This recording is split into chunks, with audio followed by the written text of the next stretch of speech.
Welcome back to another episode of the Casey Campbell Podcast. Casey Campbell with you, of course. We are pleased to be joined by Rajah Caruth, who will drive the number 44 Chevrolet for Alpha Prime Racing in the NASCAR Xfinity Series, and the number 7 Chevrolet for Spire Motorsports in the NASCAR Camping World Truck Series. How's it going, Rajah? Great, man. You do realize there's going to be Craftsman soon, right? Yeah, Well, duh, you know that. for But this year, for one more race, it's one Camping. more race, it's Camping World. Craftsman is next year. I got to get used to saying that. That's weird because, when I grew up watching racing, it was the Nationwide Series, it was Camping World Truck Series, and Sprint Cup. So to see it be Craftsman, which was before my time, is a little weird. I'm not gonna lie to you. I remember watching the Craftsman Truck Series when I was younger. It was good stuff. So yeah. But anyway, I know that this has been probably, you've had one of the busiest 2022s, I think, out of anybody. Yeah. You've ran Xfinity, you've ran trucks, you've ran a full season of ARCA as well with Rev. But overall, how would you think your year is going so far as we enter into the final week of the season? I think it's a year I needed to have as a professional, as a young man, and just personally. I mean, I raced so much and I traveled to so many places and did so many events. And I would say it's a dream come true. And I think in a lot of ways it has been, just like I said, on an experiential level. But from a professional and a competitive aspect, I definitely feel like this year hasn't been what I wanted it to. You know, not getting a win in the ARCA stuff, not winning the championship, and then having a handful of chances to really do good in the national series starts with St. Louis and Bristol come to mind in the truck, and Dover in the Xfinity car. Just didn't really have the results I necessarily wanted, but I think, I got one more chance this weekend to make it happen. Yeah. Yeah, and of course, you're going to be doing this is not the first time you've ran trucks and Xfinity in the same weekend. It is. It is. That's right. It is. You've been doing so much stuff I can't even keep up. Yeah, I've done ARCA and Xfinity and ARCA and trucks, but yeah. This is your first time that you've done trucks and Xfinity. It's your first doubleheader weekend. But first double. This is let's talk about let's go in chronological order. We got the trucks race Friday night with Spire. How excited are you for that? And 35 trucks out there, lots of competitiveness. Of course, the championship. Of course, you got the championship 4 as well. What's that going to be like for you going out there? I'm honestly equally excited for both the truck race and the Xfinity race. I think I'm going to have really good Chevrolets to compete with in both events.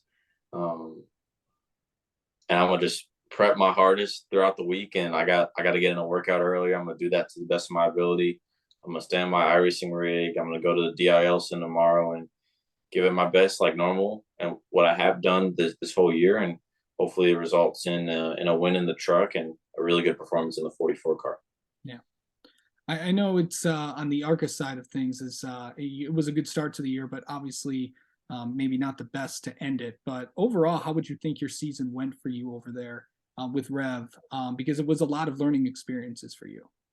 Yeah, Casey, like you said, it definitely left a bad taste in my mouth with how the ARCA season ended from how it started. And, getting into the summer where, we had a couple slow weeks, but I felt like we were going to turn the page and get back going very well. And, have my crew chief fired in the middle of the season and, having to deal with some old equipment and just fighting against all odds and still, having a fighting chance all the way up until the last couple of races was a testament to the people that stepped up. Brad Means took the helm, after, things that happened out of our everybody's control, I guess, on the 6-car side, and did the best that he could with what he was handed to him, and did a really admirable and exceptional job for, his experience level at the crew chief role. And like I said, the cars he was dealt, Chris Vanskoy that was my car chief and basically like my engineer for me, Pete Shepard, John Carroll, William Wade, they all kind of went to the racetrack with me and on a very frequent basis in the ARCA stuff. And Chris Lambert when he spotted for me at the companion races, and Ben Carver when he did all the other ones. I mean, those guys really, I enjoyed going to war with them, and we went through hell a lot of times this year, and oftentimes really was for out of our control. But everybody did the best that they could with what we were given to us. Definitely felt at times it was kind of going with our hands held behind our back or going to a knife with a gunfight, but we did our best. And I would say, like you said, the year started very well and very strong and promisingly, and I feel like it ended with a bad taste in my mouth. Yeah. But I know that you've gotten some Xfinity starts with Tommy, and of course you're sitting in Tommy Joe's office as we speak. What has that been like to work with him? And obviously when this announcement was made last year, it was the one that all you need is a shot, and he gave you one. I mean, I cannot say how thankful I am for Tommy and his mom and his dad and all the individuals that have worked at Alpha Prime Racing, and we're at Martin's Motorsports, and everybody that was on this team this year. I mean, they took a chance on a then 8 or 19-year-old kid that had run a handful of ARCA races, had won like a handful of late model races, and had only been racing for 2 or 3 years, and had enough confidence, or whether it's confidence or delusion, I don't know which to call it, right? But to trust me to get in his race car and not charge me something insane to get, a fast one on me, to have the belief that I have what it takes to do the best in his race cars, and to allow me to make mistakes, like I did at Pocono and with Pit Road at Kansas, and just hi David. Just the David Fieldhouse has appeared. David Fieldhouse. Hello, Casey. Hello, David. How are you? Good. Sorry to interrupt. Hey, no problem. Anytime. I forgot what was that. Oh yeah. So saying that to say, to allow me to make mistakes this year in a situation where if I drove for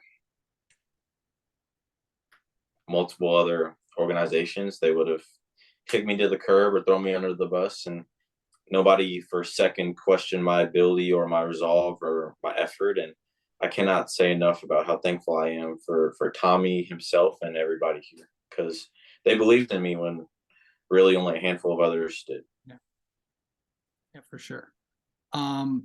So going into this weekend's race with 2022 coming to a close, obviously everybody's wondering and talking about 2023 and where everybody's going to go. I know you have a lot of options on the table. I know nothing's really kind of set with you yet, but do you have an update in regards to your 2023 plans?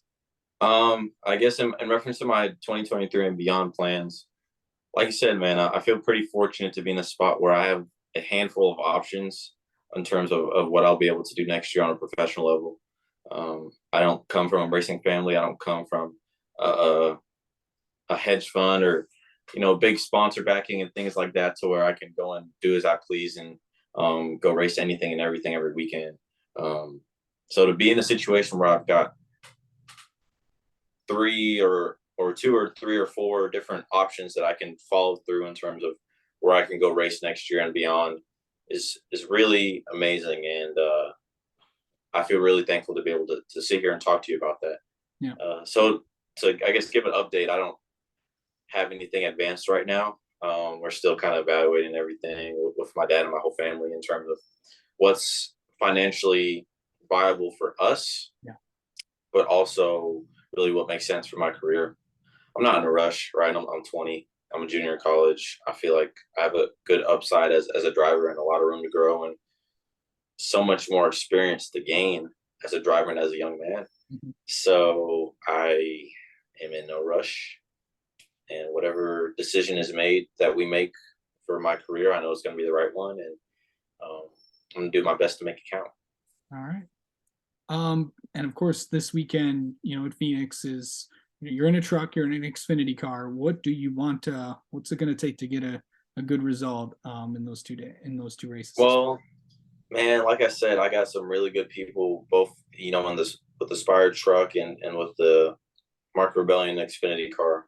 Um, with the truck with Bono and Gricci and Animal in Montana, that there's some really, really good individuals, and obviously Trey that spots for me, and Tori that handles a lot of the stuff over there, and Joey and TJ and Jeff at Spire. There are a lot of really good people over there, and they've really given me what I needed to go out and make a name for myself as much as I could in the 4 starts this year. With the limited funding that I was able to come up with, they made it happen along with the help of Chevrolet to get those 4 starts, and I just got one more chance to really just seal the deal with them. I think St. Louis kind of had those rookie and new race jitters and stuff, and definitely had a chance at finishing top 5 in that race, and to come back and finish 11th I felt pretty okay with the mistakes I made with spinning and with speeding off pit road and letting myself get fenced by the 52. But I think this weekend I've kind of been through everything so far this year, knock on wood. So I think given with how good our sim time was last week and how badass of a truck they made, up in Troutman, I think we'll have a really good shot to go and shock the world on Friday. And then same can be said with Saturday. The Alpha Prime guys just got back from the dyno this morning, and I'm really excited to go with Michael and Jay and the Pickle Gang going over the wall, and Tommy and Glenn McGowan spotting for me, and Dirk from Market Rebellion and the Rally for Valor dealer are going to be at the racetrack this weekend. So it's going to be cool to meet with those families and give them a great weekend at the racetrack. So I think thankfully I'll have a really good chance to put on a good performance in some Chevys this weekend, and make some people proud, and just have a fun weekend with no strings attached, no crazy expectations, just knowing like, hey, my career does not ride on this race, where a lot of times this year I felt like this is my life. I cannot lose this race. I can't do this. Yeah. Just a fun weekend with no pressure, no stress, no strings attached. I can just go have fun and perform to the best of my ability. And I appreciate you, Casey, for talking to me as well. Yeah, absolutely, Bob. All right, Rajah Caruth, thank you so much for coming on and talking with us, and best of luck this weekend. Thanks, Casey. See y'all in Phoenix.